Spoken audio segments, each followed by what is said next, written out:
천국은 마치 자기 아들을 위하여 혼인잔치를 베푼 어떤 임금과 같으니 그 종들을 보내어 그 청한 사람들을 혼인잔치에 오라 하였더니 오기를 싫어하거늘 다시 다른 종들을 보내며 이르되 청한 사람들에게 이르기를 내가 오찬을 준비하되 나의 소와 살찐 짐승을 잡고 모든 것을 갖추었으니 혼인잔치에 오소서 하라 하였더니 그들이 돌아보지도 않고 한 사람은 자기 밭으로 한 사람은 자기 사업하러 가고 그 남은 자들은 종들을 잡아 모욕하고 죽이니 임금이 노하여 군대를 보내어 그 살인한 자들을 진멸하고 그 동네를 불사르고 이에 종들에게 이르되 혼인잔치는 준비되었으나 청한 사람들은 합당하지 아니하니 네 거리 길에 가서 사람을 만나는 대로 혼인잔치에 청하여 오라 한대 종들이 길에 나가 악한 자나 선한 자나 만나는 대로 모두 데려오니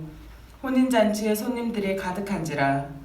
임금이 손님들을 보러 들어올세 거기서 예복을 입지 않은 한 사람을 보고 이르되 친구여 어찌하여 예복을 입지 않고 여기 들어왔느냐 하니 그가 아무 말도 못하거늘 임금이 사환들에게 말하되 그 손발을 묶어 바깥 어두운 데에 내던지라. 거기서 슬피 울며 이를 갈게 되리라 하니라. 청함을 받은 자는 많되 택함은 일분 자는 적으니라. 이는 하나님의 말씀입니다. 하나님 감사합니다.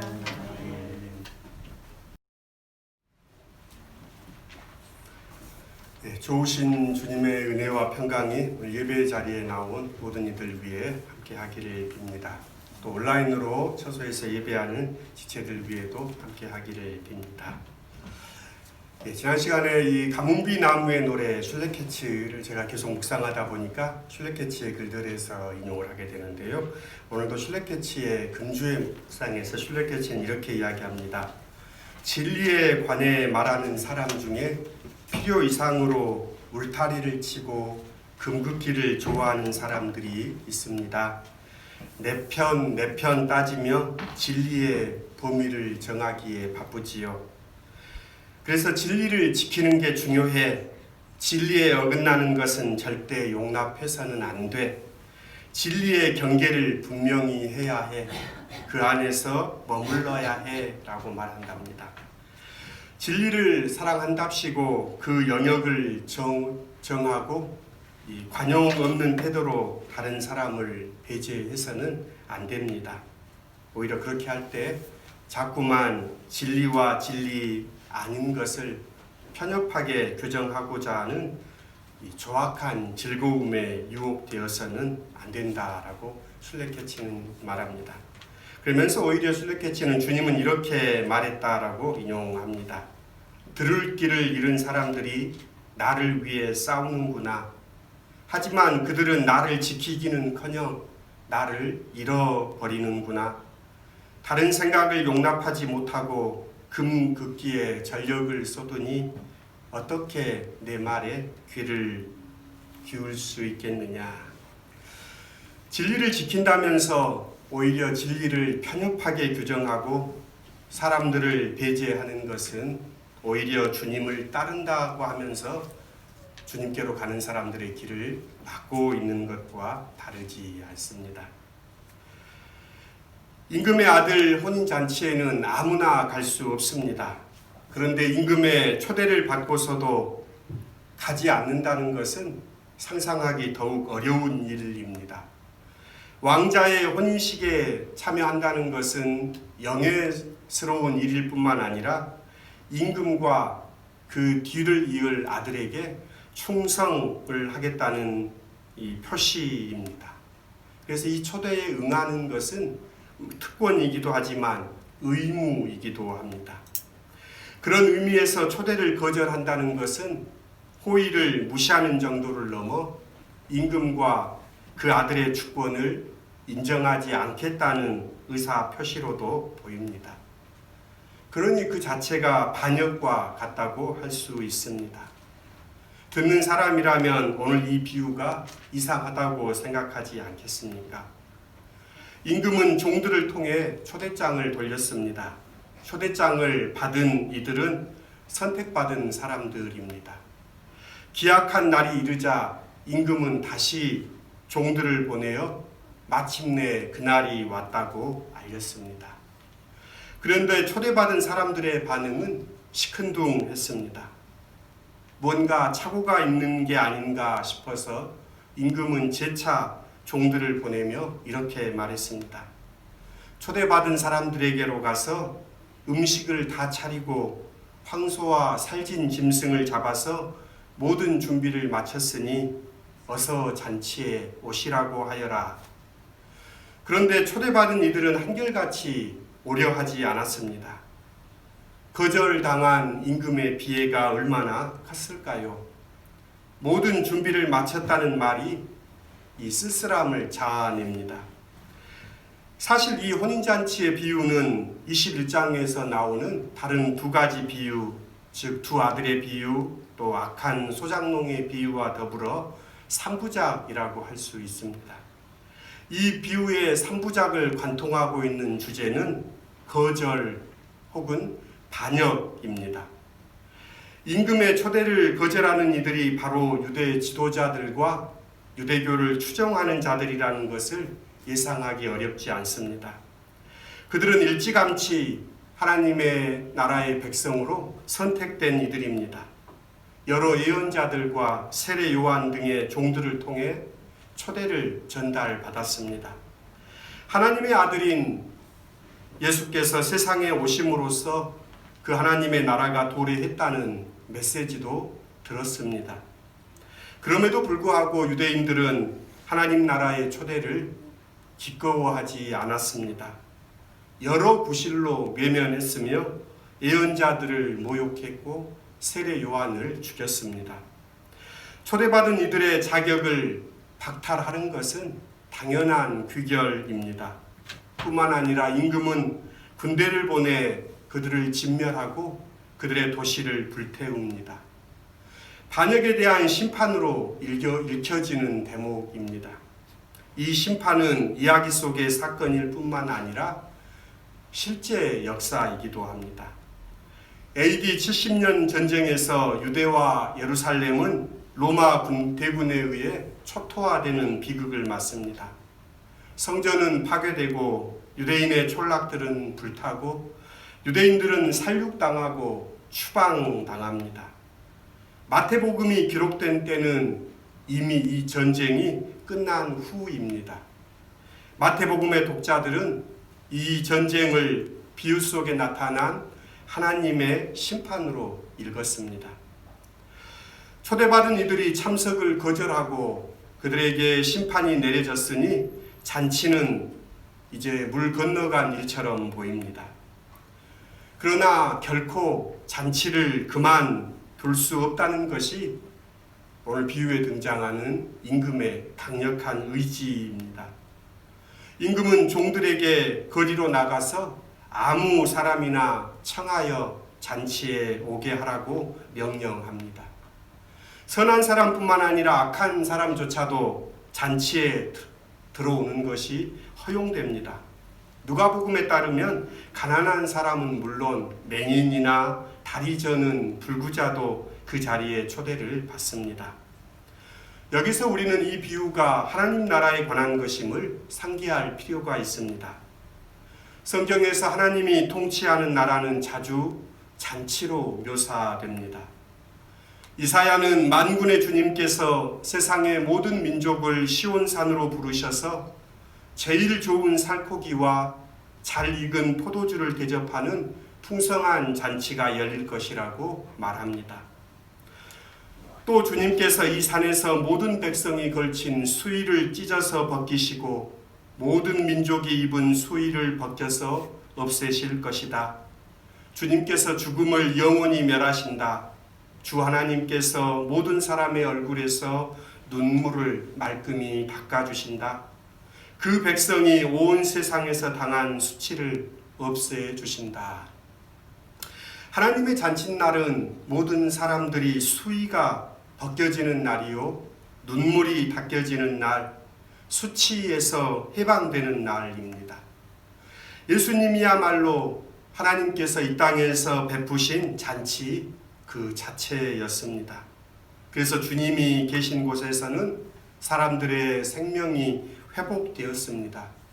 잃어버렸던 하나님의 형상이 회복되었고 불화하던 이들이 형제 자매의 우위를 다시 나누게 되었습니다.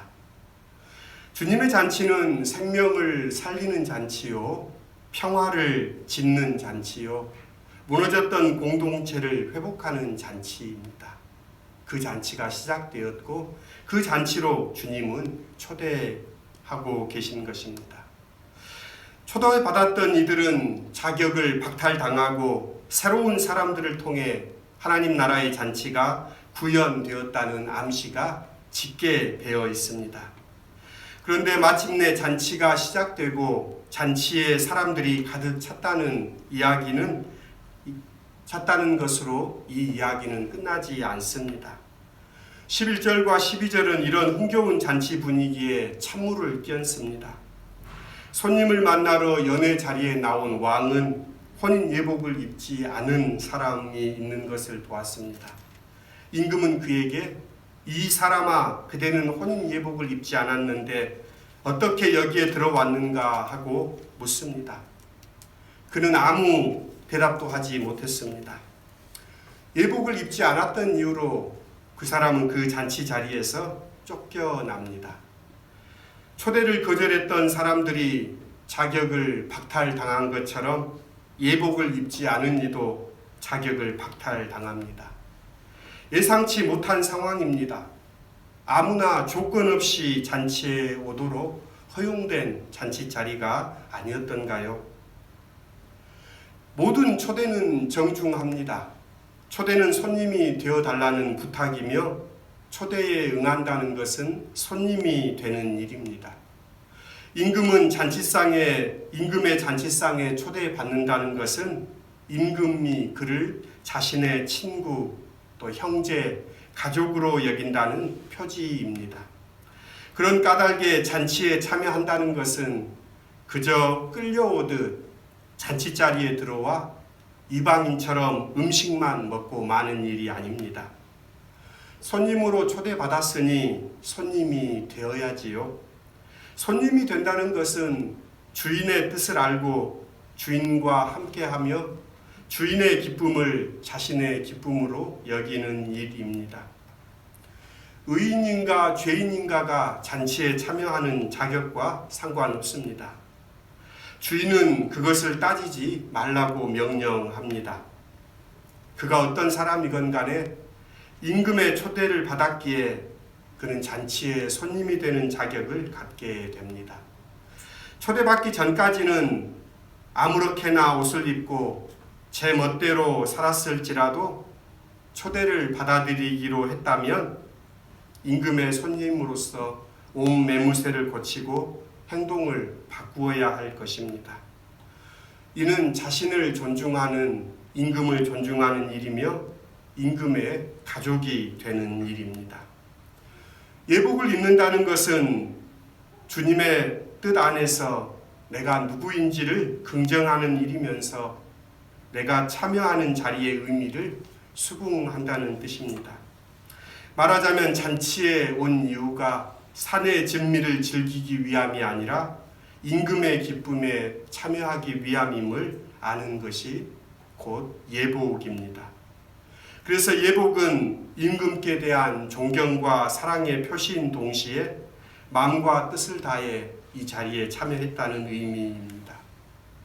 예언자 이사야는 이야기합니다. 그가 구원의 옷을 내게 입히시며 공의의 겉옷을 내게 더하여 단장하게 하신다 라고 함으로써 내가 마련한 비싸고 좋은 옷이 아니라 하나님께서 은혜로 우리에게 주시는 옷이 예복임을 일깨워 줍니다.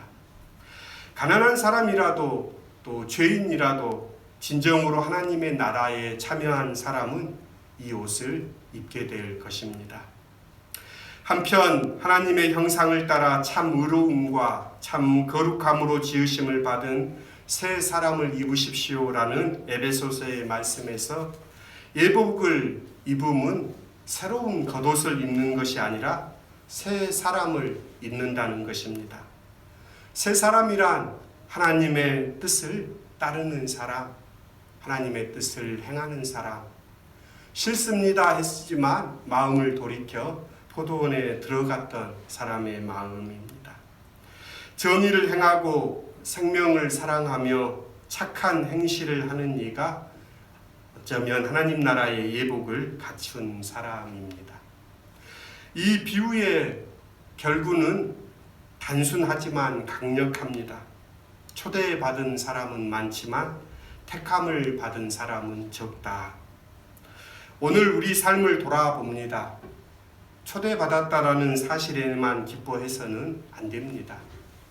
여전히 혼인 예복을 입지 않은 채 살아가고 있는 것은 아닙니까? 잔치는 이미 준비되었습니다.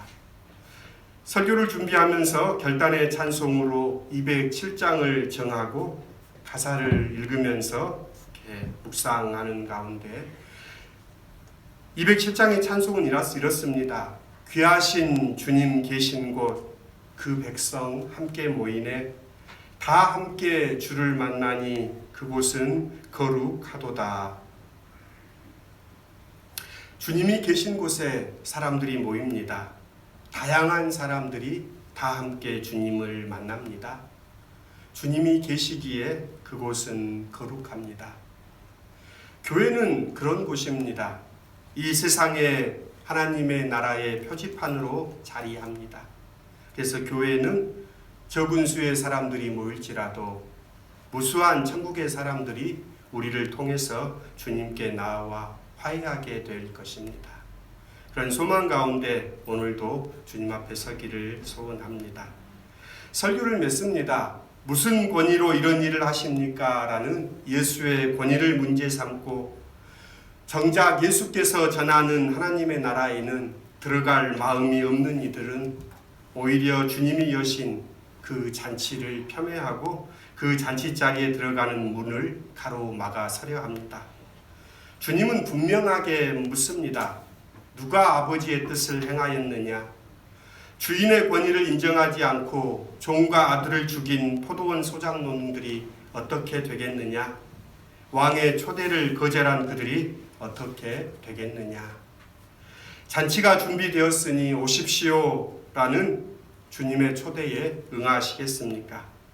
예수님이 시작한 잔치는 이미 준비되었습니다.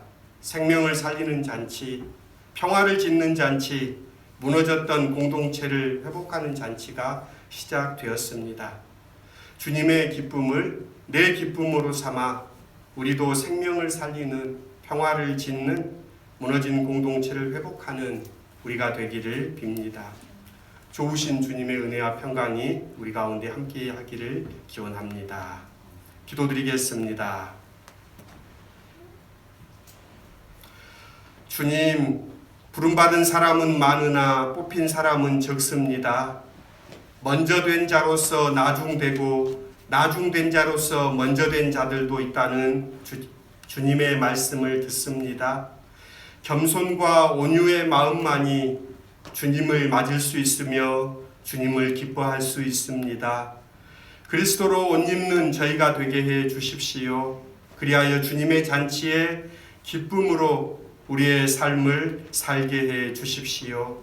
주 예수님의 이름으로 기도드립니다. 아멘.